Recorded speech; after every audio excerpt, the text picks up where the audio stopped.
Adverbial clause শুরু হবে। Adverb যা কাজ করে অ্যাডভার্বিয়াল ক্লজ সেম একই কাজ করবে। তিনটে কাজ কি আছে অ্যাডভার্বের কাজ? অ্যাডজেক্টিভ ক্লজ কি করছিল? নাউনের বর্ণনা দিচ্ছিল। অ্যাডভার্ব কার কার বর্ণনা দেবে? অ্যাডভার্ব বর্ণনা দেবে ভার্বের। কি করে? যে ওয়ার্ড ভার্ব। অ্যাডজেক্টিভ কথা হচ্ছে কিন্তু অ্যাডজেক্টিভ বা অন্য কোনো অ্যাডভার্ব, এই তিনটা হচ্ছে মেন। একটু সাইলেন্ট থাকো 5-10 মিনিট। ভার্ব, অ্যাডজেক্টিভ আর অন্য কোনো অ্যাডভার্বকে বিশেষিত করে অ্যাডভার্ব, এটা আমরা জানি।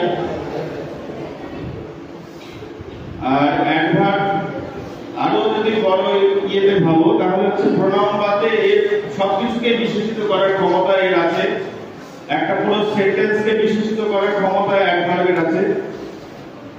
তো আমরা এইটা সবাই জানি যে ভার্ব কি করে, ভার্বকে অ্যাডজেক্টিভকে আর অ্যাডভার্বকে বিশেষিত করে অ্যাডভার্ব। তারপরে অ্যাডভার্বিয়াল ক্লজ সেই একই কাজ করবে। তাহলে কি বলতে হবে? যে সাবঅর্ডিনেট ক্লজ কোন ভার্ব, কোন অ্যাডজেক্টিভ বা অন্য কোন অ্যাডভার্ব সম্পর্কে আমাদের কোন তথ্য ইনফরমেশন দেয় তাকে কি বলা হচ্ছে? অ্যাডভার্বিয়াল ক্লজ বলা হচ্ছে। আমরা অ্যাডভার্বের অনেক 8-9 প্রকার ভাগ করেছি। সেম একই রকম ভাবে এই অ্যাডভার্বিয়াল ক্লজও কিন্তু অত প্রকারের আছে। তো অত প্রকার আমরা ওইভাবে তোমাদের একটু অসুবিধা হবে। আমরা যেগুলো মেইন জায়গাগুলো যেগুলো আমাদের খুব প্রয়োজন হয় অ্যাডভার্বিয়াল ক্লজগুলো ব্যবহার করার, সেই জায়গাগুলোকে আমরা দেখব। তার সঙ্গে সঙ্গে যে নামগুলো আরেকবার একটু শুনে নাও। যেমন adverbial clause of time. Adverbial ক্লজের একটা ভাগ হচ্ছে অ্যাডভার্বিয়াল ক্লজ অফ টাইম, মানে কি সময় যেগুলোকে বোঝানো হবে। সময়ের ক্ষেত্রে কি কি আসতে পারে? হোয়েন আসতে পারে, হোয়াইল আসতে পারে, টিল আসতে পারে, আনটিল আসতে পারে, বিফোর আসতে পারে, আফটার আসতে পারে। এগুলো হচ্ছে অ্যাডভার্বিয়াল ক্লজ অফ টাইম। কি বললাম? হোয়েন হতে পারে, হোয়াইল হতে পারে, অ্যাডভার্বিয়াল ক্লজ অফ টাইম সেটা হতে পারে হোয়েন, হোয়াইল, কি আসতে পারে? টিল, আনটিল,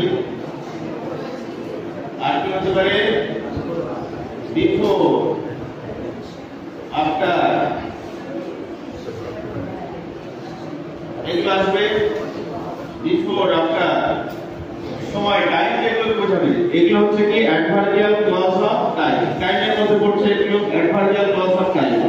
তাহলে সময় সংক্রান্ত যখন আসবে এই সময়টা, আর ভার্ব ক্রিয়াতে, ক্রিয়া ভার্বে শুরু হয় টেন্স। ভার্ব দিয়ে হচ্ছে আমাদের টেন্স। টেন্সের সঙ্গে যুক্ত থাকছে দুটো বিষয়, একটা হচ্ছে ক্রিয়া আর একটা হচ্ছে টাইম। টেন্সটা তাই তো নাকি? ভার্বের সঙ্গে, ভার্ব মানে কাজ, সেই কাজটা কোনো একটা সময় হচ্ছে, যে সময় হচ্ছে সেই সময়টাকে সঠিকভাবে বোঝানোর জন্য আমরা যে কথাবার্তাগুলো বলছি সেটা হচ্ছে টেন্স। এবারে টাইম, এগুলো কি হবে? এগুলো যখন সময়ের ক্ষেত্রে বোঝানো হবে। তারপরে adverbial clause of reason. Reason মানে কারণ, কারণ বোঝাবে যেগুলো সেগুলো হচ্ছে অ্যাডভার্বিয়াল ক্লজ অফ রিজনের মধ্যে আসবে। সেই কারণগুলো কি হতে পারে? অ্যাজ হতে পারে, বিকজ হতে পারে, সিন্স হতে পারে। অ্যাজ, বিকজ, সিন্স, এগুলো একটু মনে রাখতে হবে অ্যাডভার্বিয়াল ক্লজ। প্রথমটা কি মনে রাখবে? অ্যাডভার্বিয়াল ক্লজ হয় ভার্বকে, না হলে অ্যাডজেক্টিভকে, না হলে অন্য কোনো অ্যাডভার্বকে এরা বিশেষিত করবে, মানে এরা কিছু ইনফরমেশন, এক্সট্রা তথ্য কিছু আমাদেরকে দেবে। সেই কাজটা করবে অ্যাডভার্বিয়াল ক্লজ। এবারে অ্যাডভার্বিয়াল ক্লজ এর কেমন প্রকারের, কত প্রকারের হতে পারে? যত প্রকারের আমরা অ্যাডভার্ব করেছি তত প্রকারের এই অ্যাডভার্বিয়াল ক্লজ হবে। এটা টাইম সম্পর্কে বলে অ্যাডভার্বিয়াল ক্লজ অফ টাইম। তারপরে অ্যাডভার্বিয়াল ক্লজ অফ রিজন। রিজনের মধ্যে কি কি বললাম? আসতে পারে অ্যাজ, আসতে পারে বিকজ, আসতে পারে সিন্স। এগুলো কারণ বোঝায়। সিন্স, সিন্স কিন্তু কারণ বোঝায়। Adverbial clause of reason, adverbial clause of reason. তারপরে কি আছে? Adverbial clause of adverbial clause of place, জায়গার ক্ষেত্রে আমরা দেখলাম জায়গার ক্ষেত্রে অ্যাডভার্বিয়াল ক্লজ অফ প্লেস, জায়গা যদি বোঝায় সেটার ক্ষেত্রে আমরা where, wherever, whence, এগুলো সব অ্যাডভার্বিয়াল ক্লজ অফ প্লেস। ঠিক এইরকম ভাবেই আমাদের আছে আরো কিছু অ্যাডভার্বিয়াল, যেমন অ্যাডভার্বিয়াল ক্লজ অফ কন্ট্রাস্ট। কন্ট্রাস্টের ক্ষেত্রে আমরা এখানে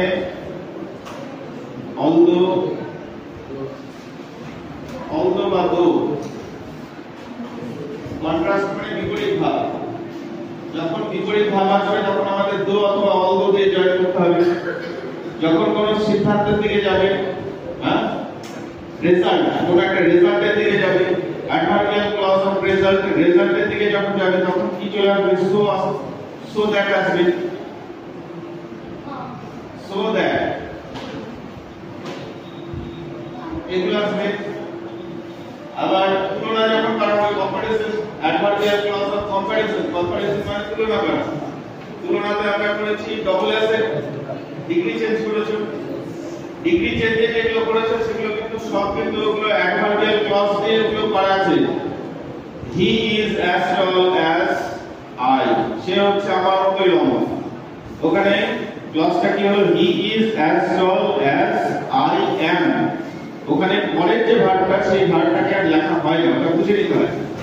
সে হচ্ছে আমার মতই লম্বা, ওই যে অ্যাজ কে শুরু হলো, এগুলো হচ্ছে অ্যাডভার্বিয়াল ক্লজ অফ কম্পারিজন।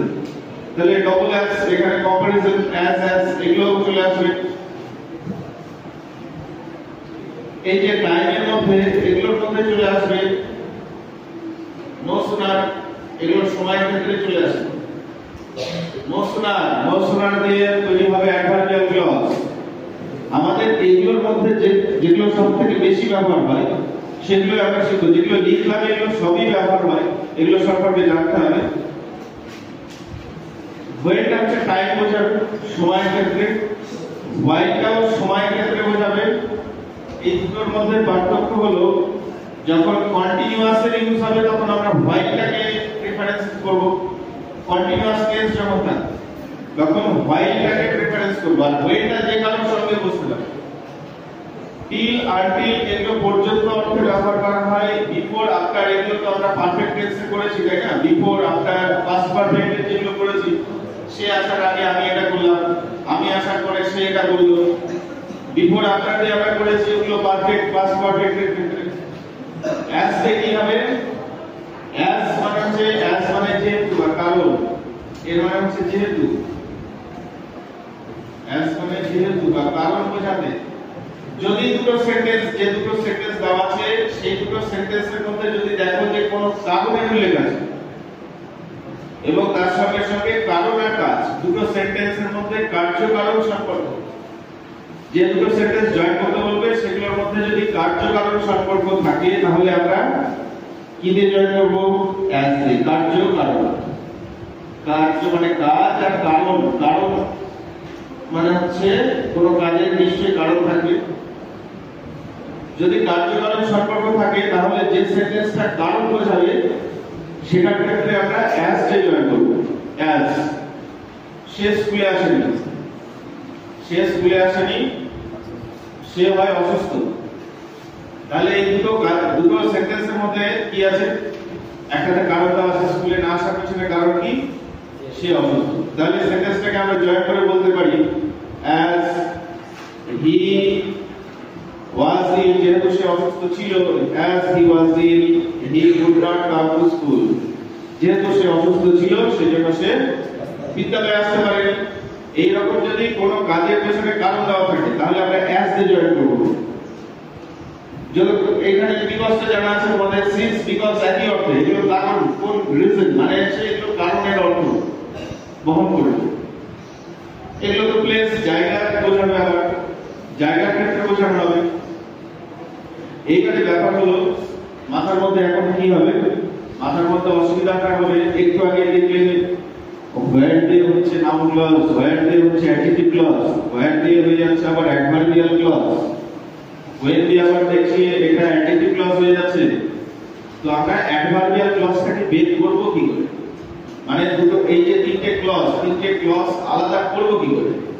তিনটে ক্লজকে আলাদা করার বা চিহ্নিত করার উপায় হলো, প্রথম আবার রিপিট করছি, নাউন ক্লজকে বের করতে গেলে মেইন ক্লজের ভার্বকে কে, কারা, কি, কাকে দিয়ে প্রশ্ন করতে হবে। হলো অ্যাডজেক্টিভ ক্লজকে বের করতে গেলে মেইন ক্লজের যে নাউনটা কমন থাকছে না, ওই নাউনটাকে কেমন দিয়ে প্রশ্ন করতে হবে। অ্যাডজেক্টিভ ক্লজ যেটা ছিল সেখানে কি করতে হবে, নাউনকে প্রশ্ন করতে হবে কেমন। ওই যে বইটা লিখেছিল, যে বইটা কেমন, দামি ছিল। লোকটা কেমন ছিল, তাহলে ওয়াইজ কিছু একটা ছিল। তাহলে মেইন ক্লজের ভার্বকে যদি কেমন দিয়ে প্রশ্ন করে তাহলে সেটাকে হবে অ্যাডজেক্টিভ ক্লজ। আর এই যে অ্যাডভার্বিয়াল ক্লজ, এটা যদি বের করতে চাও, অ্যাডভার্বিয়াল ক্লজটাকে বের করতে গেলে তোমাকে প্রশ্ন করতে হবে, কাকে প্রশ্ন করতে হবে, এই প্রশ্ন করতে হবে এখানে কি কি দিয়ে প্রশ্ন করতে হবে।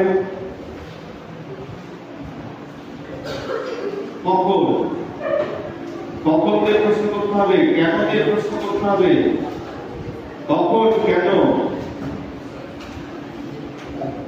কোথায়, কিভাবে, এগুলো দিয়ে প্রশ্ন করলে, কখন, কেন, কোথায়, কিভাবে, এগুলো দিয়ে প্রশ্ন করলে যদি উত্তর পাও তাহলে সেটা অ্যাডভার্বিয়াল ক্লজ হবে। কি বললাম, মেইন ক্লজের ভার্বকে যদি প্রশ্ন করো কখন, কাজটা কখন হয়েছে, যদি উত্তর পাও তাহলে অ্যাডভার্বিয়াল ক্লজ হবে। কাজটা কেন হয়েছে, যদি উত্তর পাও তাহলে সেটা অ্যাডভার্বিয়াল ক্লজ হবে। যদি ভার্বের প্রশ্ন কোথায় দিয়ে প্রশ্ন করে উত্তর পাও তাহলে সেটা অ্যাডভার্বিয়াল ক্লজ হবে। আর যদি কিভাবে, কিভাবে যদি দিয়ে প্রশ্ন করে উত্তর পাও তাহলে সেটা অ্যাডভার্বিয়াল ক্লজ। তিনটা ক্লজ, একটা হচ্ছে নাউনকে প্রশ্ন করতে হচ্ছে অ্যাডজেক্টিভ ক্লজ বের করার জন্য কেমন দিয়ে, আর অ্যাডভার্বিয়াল ক্লজ বের করতে গেলে এইটাকে মাথায় রাখো, কখন, কেন, কিভাবে, কোথায়। কখন, কেন, কিভাবে, কোথায়। কখন, কেন, কিভাবে, কোথায় দিয়ে প্রশ্ন করলে আমরা অ্যাডভার্বিয়াল ক্লজ বের করতে পারি। এইটাকে ভালো করে মাথায় রাখবে। আচ্ছা, এটা হচ্ছে কন্ট্রাস্টের বিষয়, এখানে চলে আসবে না। কন্ট্রাস্ট মানে বৈপরীত্য, বিপরীত ভাব। যখন বিপরীত কথাগুলো হবে, আমি খুব চেষ্টা করছি বোঝানোর, কেউ বুঝতে পারছে না, বোঝানোর চেষ্টা করছি, কেউ বুঝতে পারছে না, কিন্তু বোঝা উচিত ছিল। যখন কথাগুলো বিপরীত হবে, আকাশে খুব মেঘ করে এলো, বৃষ্টি হলো, মেঘ করে আসলে বৃষ্টি হওয়ার কথা কিন্তু বৃষ্টি হলো না। সবাই খুব মনোযোগ দিয়ে শুনছে কিন্তু কেউ বুঝতে পারছে না, সবাই খুব মনোযোগ দিয়ে শুনছে কিন্তু বুঝতে পারছে না। কথাগুলো কি বিপরীত কিনা, কন্ট্রাস্ট বলে হচ্ছে, মেঘ করে আসলে বৃষ্টি হওয়ার কথা হলো না, খুব মনোযোগ দিলে সবকিছু বোঝার কথা, বুঝতে পারছে না। তার মানে কথাগুলো যখন বিপরীত ভাব আসবে তখন আমাদের ক্ষেত্রে এই দো অথবা অলদো এর জয়েন করতে হবে। দো, অলদো এর মানে হচ্ছে যদিও, এর মানে হলো যদিও, এর মানে হলো যদিও। সো দ্যাট এটা ইউজ আছে যাতে, সে, যাতে, যে, এরকম মানেটা আসবে, এরকম মানেটা আসবে। এগুলো রেজাল্টের ক্ষেত্রে আসবে, কোন রেজাল্ট, এগুলো মেইন ব্যবহার করা হয়। এটা তো কম্পারিজন, এটা হলো কম্পারিজন,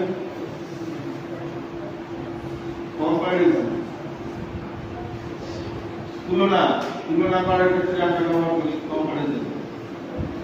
আর কোথায় ব্যবহার করছি, আচ্ছা, আরেকটা খুব ইম্পর্টেন্ট, আমরা আনলেস ব্যবহার করি। আনলেস, যদি না, যদি না করো ফেল করে যাবে, যদি না করো তাহলে ফেল করবে। এই যে যদি, শর্ত, এই বিষয়গুলো যখন চলে আসবে তখন আনলেস, আর একটা হচ্ছে ইফ। ইফ হচ্ছে এগুলো কি, এগুলো কন্ডিশন, কন্ডিশন, কন্ডিশন মানে হচ্ছে শর্ত, কন্ডিশন হচ্ছে শর্ত। কোন কাজের পেছনে যদি কোনো শর্ত দেওয়া থাকে তাহলে আমাদের ইফ দিয়ে জয়েন করতে হবে। আর ইফ দিয়ে যে সেন্টেন্স গুলো হয়, যে সেগুলোকে বলা হয় কন্ডিশনাল সেন্টেন্স, কন্ডিশনাল সেন্টেন্স। যদি আগুনে হাত দাও, হাত পুড়ে যাবে, কথাটা কেমন, কথাটা চিরসত্য কথা, তাই না, কথাটা চিরসত্য। তাহলে যদি আগুনে হাত দাও, কিছু কিছু কথা আছে যেগুলো হচ্ছে আগেও সত্যি, এখনো সত্যি, পরেও সত্যি, মানে ইউনিভার্সাল ট্রুথ ছিল। সেগুলোর ক্ষেত্রে কন্ডিশনাল সেন্টেন্স একরকম হবে, তাই না? এবারে কন্ডিশনাল সেন্টেন্স লেখারও আবার চারটে ভাগ আছে কন্ডিশনাল সেন্টেন্সে। Zero conditional, first conditional, second conditional, third conditional. এই টোটাল 4 প্রকার কন্ডিশনাল সেন্টেন্স শিখতে হবে। কখন কোন ইফ যুক্ত ক্লজটা কোন টেন্স থাকলে কোন টেন্স ইউজ করতে হয়, এটার জন্য আলাদা ক্লাস নিয়ে করতে হবে। ইফ যুক্ত মানে কন্ডিশনাল সেন্টেন্স শেখার জন্য আলাদা করতে হবে এটা। আনলেসটা হচ্ছে, আনলেস মানে হচ্ছে যদি না, এটা হচ্ছে নেগেটিভ। এই মানেগুলো শুধু একটু লিখে রাখো। ইফ মানে হচ্ছে যদি, আচ্ছা এটার ইফ মানে হচ্ছে যদি, আর দো মানে হচ্ছে যদিও, মানে দুটো বিপরীত, বিপরীত ভাব বোঝালে, আর ওটা শর্ত বোঝালে। আর আনলেস যেহেতু এর মধ্যে যদি না কথাটা আছে নেগেটিভ, মানে এই আনলেস দিয়ে কোনো সেন্টেন্স করলে সেটা কিন্তু নেগেটিভ সেন্টেন্স হয়। If you do not read, যদি তুমি না পড়ো, এই কথাটাকে আমরা আনলেস দিয়ে বলতে পারি। Unless you read, if you do not read মানে যা বোঝায়, আর আনলেস ইউ রিড মানেও তাই বোঝায়। ইফ দিয়ে বললে পরে সেটাকে নেগেটিভ বলতে হবে, আর যদি আনলেস দিয়ে বলো তাহলে আর কোনো কিন্তু নেগেটিভ ওয়ার্ড আসবে না, কারণ আনলেস নিজেই হচ্ছে নেগেটিভ, আনলেস নিজে নেগেটিভ। এই যে এই কয়েকটা বিষয় একটু লিখে রাখো। দেখো অ্যাডভার্বিয়াল ক্লজ, এটা হচ্ছে বের করার উপায়। অ্যাডভার্বিয়াল ক্লজ ভার্ব অ্যাডজেক্টিভ অ্যাডভার্বকে বিশেষিত করে এই সম্পর্কে কিছু ইনফরমেশন দেবে, আর এটাকে বের করবে এইভাবে, এই প্রশ্নগুলো দিয়ে ভার্বকে প্রশ্ন করতে হবে। আর মেইনলি অ্যাডভার্বিয়াল ক্লজগুলো এই যে যা লেখা হলো এগুলো দিয়ে বেশিরভাগ জয়েন্টগুলো হয়। কিছু প্র্যাকটিস করতে হবে জায়গাগুলোতে, কিছু জায়গাতে এগুলো প্র্যাকটিস করতে হবে। এটা লিখে রাখো, এগুলো একটা লিখে রাখো, পরে যখন প্র্যাকটিসটা হবে তখন এগুলো কাজে লাগবে। এগুলো যদিও, এটা যদিও, কোথায় যদিও, কোথায় যেহেতু, কোথায় যদি, কোথায় যদি না, এই যে এগুলো লেখো এখানে। আচ্ছা এবারে লাস্টে এসে তিনটে যে ক্লজ, তিনটে ক্লজের কম্পারিজন, তুলনা, তিনটে ক্লজের কম্পারিজন তুলনাটা করতে হবে। এটা তাড়াতাড়ি লিখেছো? হয়েছে কি? লেখা আছে কি?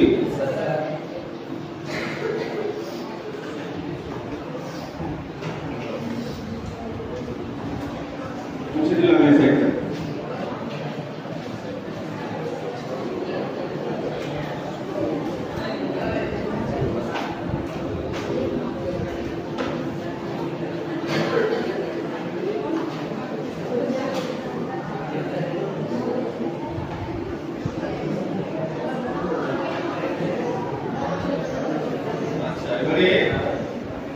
তিনটে ক্লজ দেখো, এই যে অসুবিধার বিষয়টা এখানে হচ্ছে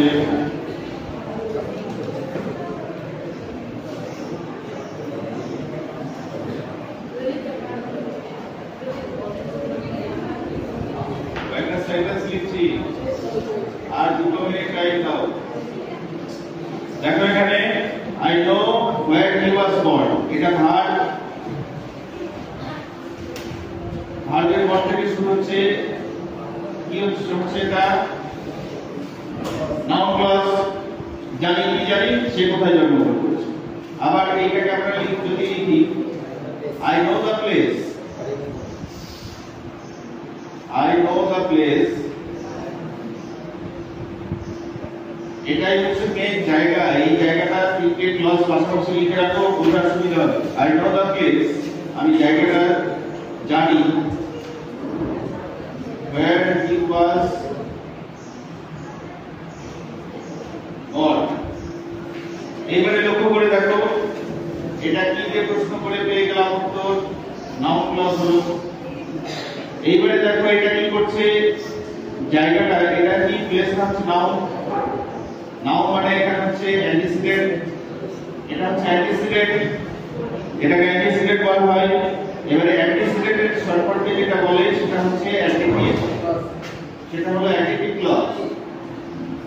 নাউনের সম্পর্কে যেটা বলা হচ্ছে সেটা হচ্ছে adjective. I know the place where he was born, sentence গুলো দেখো একই সেন্টেন্স, কখনো নাউন ক্লজ কখনো অ্যাডজেক্টিভ ক্লজ এটা ভালো মতো বুঝে নাও। নাউন ক্লাস হচ্ছে কি করে, ভার্বের পর থেকে শুরু হচ্ছে।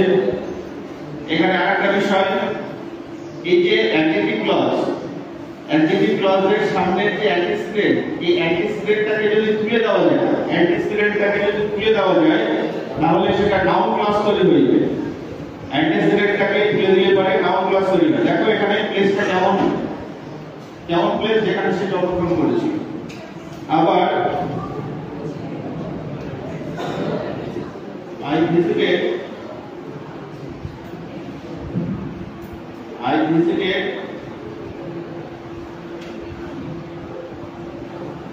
আমি ভ্রমণ করলাম, I visited where he was born, I visited where he was born। এখানে দেখো, এখানে কি দিয়ে প্রশ্ন করে উত্তর পাবে না, এখানে প্রশ্ন করতে হবে কি ভিজিটেড। আমি যে ভিজিট করলাম, ভ্রমণ করলাম, গিয়েছিলাম, তো আমি যে গিয়েছিলাম কোথায় গিয়েছিলাম, যেখানে তিনি জন্মগ্রহণ করেছিলেন সেখানে গিয়েছিলাম। এখানে দেখো ভিজিটেড, এটাকে কোথায় দিয়ে যদি প্রশ্ন করব, কোথায় দিয়ে প্রশ্ন করলে কি পাওয়া যায়, এই যে কোথায় দিয়ে প্রশ্ন করলে কোন ক্লাস পাওয়া যায়, কোথায় দিয়ে প্রশ্ন করলে অ্যাডভার্বিয়াল ক্লাস পাওয়া যায়। এখানে দেখো, তাহলে একই ক্লজ সেন্টেন্সের কোথায় ব্যবহার হচ্ছে সেটার উপর নির্ভর করবে, সেটা নাউন ক্লজ হবে না অ্যাডজেক্টিভ ক্লজ হবে না অ্যাডভার্বিয়াল ক্লজ হবে। আই ভিজিটেড দ্য প্লেস, এখানে কি কাকে কারা দিয়ে প্রশ্ন করলে কোনো উত্তর পাবে না। এখানে প্রশ্ন করতে হবে কোথায় ভিজিট করেছিলাম, যেখানে সে বা তিনি যেখানে জন্মগ্রহণ করেছিলেন সেই জায়গায় ভিজিট করেছিলাম, সেখানে গিয়েছিলাম। তাহলে কোথায় দিয়ে প্রশ্ন করলে, ভার্বকে প্রশ্ন করলে আমরা অ্যাডভার্বিয়াল ক্লজ পাচ্ছি। নাউনকে বিশেষিত করছে যে ক্লজ, সেটা হচ্ছে অ্যাডজেক্টিভ ক্লজ। আর যেটা ভার্বকে আমরা প্রশ্ন করছি, কি যে প্রশ্ন করে যেটা পেয়ে যাচ্ছি সেটা হচ্ছে নাউন ক্লজ। কি যে প্রশ্ন করলে অবজেক্ট পাওয়া যায়, আর অবজেক্ট হয় নাউন না হলে প্রোনাউন। প্রোনাউন দিয়ে কোনো ক্লজ হয় না, সেজন্য এটা নাউন ক্লজ হবে। এই তিনটাকে ঠিকঠাক ভাবে লিখে রাখো। এই তিনটা যার কাছে ক্লিয়ার হবে, ওই ক্লজগুলো সব ক্লিয়ার হবে। এইটা কি বোঝা গেল? এইটাকে মাথায় রাখো, এইটাকে বোঝার চেষ্টা করো। তাহলে ওই যে একই জিনিস সেটা বারবার কেন হচ্ছে, এগুলো সবই দেখো ভ্যাটেই হয়েছে। বুঝা গেল? হয়েছে? কিছুটা কাজে লেগেছে কি? ওভারঅল একটা ক্লজের নাউন ক্লজ, অ্যাডজেক্টিভ ক্লজ আর অ্যাডভার্বিয়াল ক্লজ হলো। আজকে এই পর্যন্তই, ঠিক আছে? চলো, যা যা হয়েছে নিজেরা প্র্যাকটিস করবে, একটু নিজে প্র্যাকটিস করবে।